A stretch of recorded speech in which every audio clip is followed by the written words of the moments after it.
कामधाम में लगने का वक्त हो गया। घर के पीछे उसका पोखर था, छोटी सी तलैया। चम्हार था, गांव में उसे कोई पानी भरने न दे, तो अपनी ही तलैया से अपना गुजारा करता था। देख के उसकी आंखें ठगी रह गई। बेमौसम कमल का फूल खिला। उसने अपनी पत्नी को पुकारा, सुन, ये क्या हुआ? ये कभी नहीं हुआ, मेरी जिंदगी हो गई। ये कोई मौसम है, ये कोई समय है। कली भी ना थी रात तक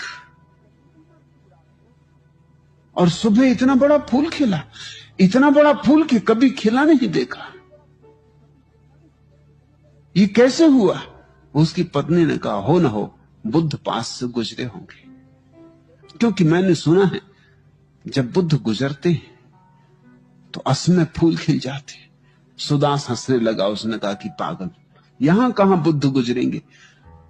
इस चम्हार के झोपड़े के पास से कहां बुद्ध गुजरेंगे? उसने आसपास खबर की, पता चला कि यह सच है। सांझ ही बुद्ध का आगमन हुआ है, वो इसी रास्ते से गुजरे हैं और आगे जाके एक अमराई में रुके। तो सुदास ने कहा कि फिर क्या करूं इस फूल का? ये तो बड़ा शुभ अवसर है। इस फूल को तोड़ के मैं सम्राट को बेच दूं,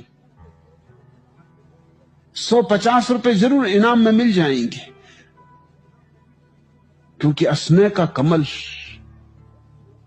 तो वो फूल को तोड़ के राजमहल की तरफ जाता था। चकित हुआ, राजा का रथ ही आ रहा था।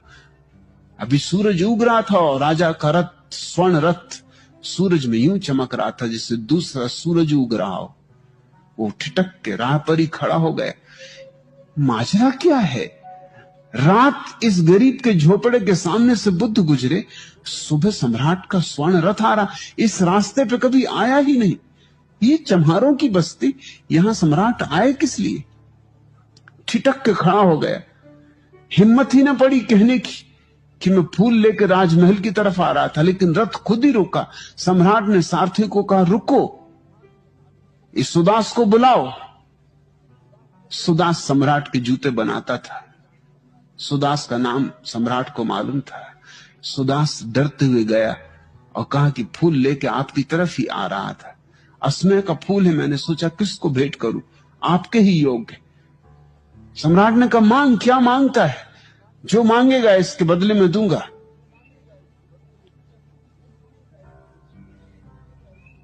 सुदास ने कहा कि जो आप दे देंगे।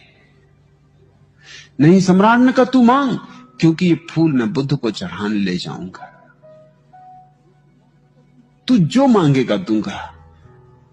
बुद्ध प्रसन्न होंगे देखकर ऐसे असमय का फूल, इतना सुंदर, इतना बड़ा फूल कमल का। सुदास के गरीब मन में भी एक अमीर चाह उठी कि क्यों मैंने ही चढ़ा दूं जाके फूल। रोटी रोजी तो चल ही जाती है, मगर लालच भी मन में उठा कि आज सम्राट कहता जो मांगना हो मांग ले। लेकिन इसके पहले कि वो कुछ कहे, वो सोच रहा था कि कहूं 1000। हिम्मत नहीं बध रही थी कि 1000 स्वर्ण असरफियां मांग रहा हूं एक फूल के लिए। तो थोड़ा झिझक रहा था। तभी सम्राट के रथ के पीछे ही उसके वजीर का रथ आके रुका और वजीर ने कहा, सुदास बेच मत देना, मैं भी खरीदार हूं, मैं चढ़ाऊंगा बुद्ध को। और सम्राट तो औपचारिकता बस जा रहे हैं, इनको बुद्ध से कुछ लेना देना नहीं, जाना चाहिए इसलिए जा रहे हैं। मैं बुद्ध का प्रेमी हूं, इसलिए सम्राट को कहा कि देखें आप बीच में ना आए, आप प्रतिस्पर्धा में ना पड़े। निश्चित ही मैं आपसे कैसे जीतूंगा अगर प्रतिस्पर्धा हो जाए, मगर आप बीच में ना आए, क्योंकि आपके लिए तो सिर्फ औपचारिक है जाना, मेरे हृदय की बात है। सुदास तू मांग, जो मांगेगा दे दूंगा। सुदास ने सोचा जब बात यूं है तो अब 1000 असरफियां क्या मांगनी, 2000 असरफियां मांग लो। मगर उसकी जबान ना खुले। 2 असरफियां मांगने में भी बात ज्यादा होती थी, 2000 असरफियां। और तभी नगर सेठ का भी रथ आके रुका। उसने कहा, सुदास बेचना मत, मैं भी खरीदार। नगर सेठ तो इतना बड़ा सेठ था कि सम्राट को भी खरीद सकता था। सम्राट को जब जरूरत पड़ती थी तो उससे ही उधार मांगता था। और इस अकेले सम्राट को नहीं, आसपास के और बड़े सम्राट भी इस नगर सेठ से धन उधार लेते थे। कहते थे इस नगर सेठ के पास धन तौला जाता था, गिना नहीं जाता था, क्योंकि गिनने की फुर्सत किसको थी। तो फावड़े से भर भर के टोकरियों में असरफियां गिनी जाती थी कि कितनी टोकरियां, कौन गिने, 1-1, 2-2, ऐसी गिनती करने की फुर्सत किसको थी।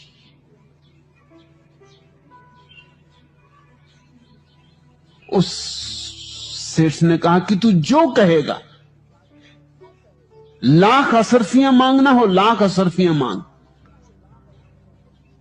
लेकिन फूल मैं चढ़ाऊंगा। सुदास ठिठका खड़ा रह गया। उसने कहा, फूल बेचना नहीं। उन तीनों ने एक साथ पूछा, क्यों?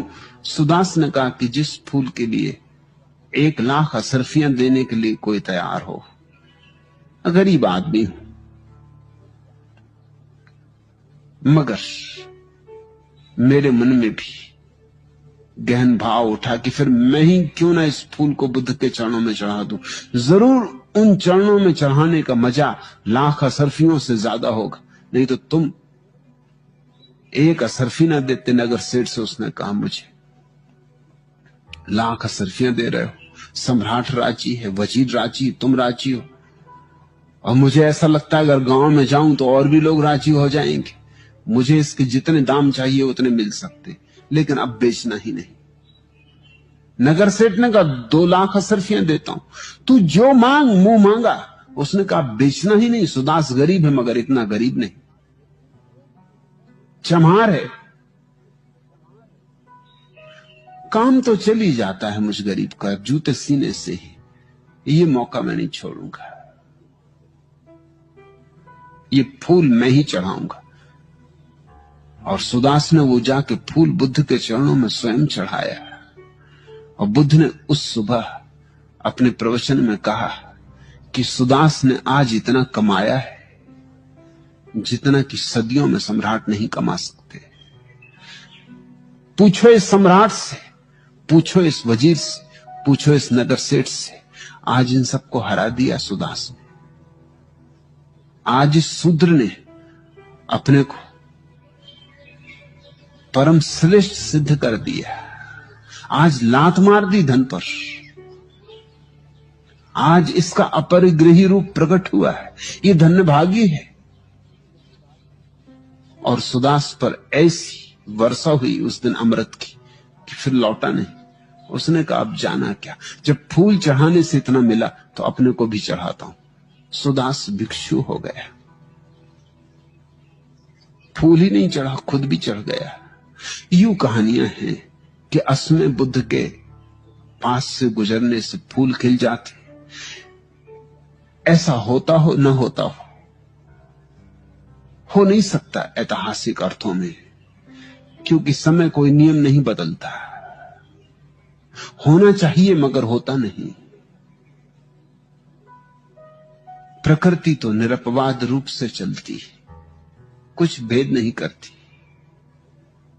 लेकिन प्रतीकात्मक हैं ये बातें। बुद्धों की मौजूदगी में सदियों से निष्प्राण पड़े धर्म में पुनः प्राण की प्रतिष्ठा होती। जिस व्यक्ति ने स्वयं सत्य को जाना है वह धर्म को जीवित करता है। सिर्फ वही, केवल वही, उसके छूने से ही धर्म जीवित हो उठता है। और उसे धर्म को मारने वाले वे लोग हैं जिन्होंने स्वयं तो अनुभव नहीं किया है, लेकिन जो दूसरों के उधार वचनों को दोहराने में कुशल होते।